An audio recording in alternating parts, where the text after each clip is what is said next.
kasi nung nung gumaganda na yung takbo ng career ko, nakabili ako ng bahay ko dito sa Tandang Sora.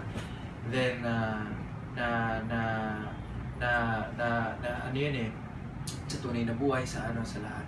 So maraming nagsabi na bago-bago nagkaroon kagad ng bahay, for sure may nag-aalaga sa kanya na may baby factor. So yun pa lang, ako hindi ako nasasaktan dun eh. Nasasaktan ako for my family kasi hindi nila alam eh. Mas nasasaktan sila. Kasi alam nila, I mean hindi naman totoo yung issue na yun kasi pera yun ng parents ko at pera ko yun, pinagsama namin. So, masakit siguro sa kanila, pero bilang ako na anak nila, kasi ako yung poste ng bahay namin, ako yung sentro ako yung parang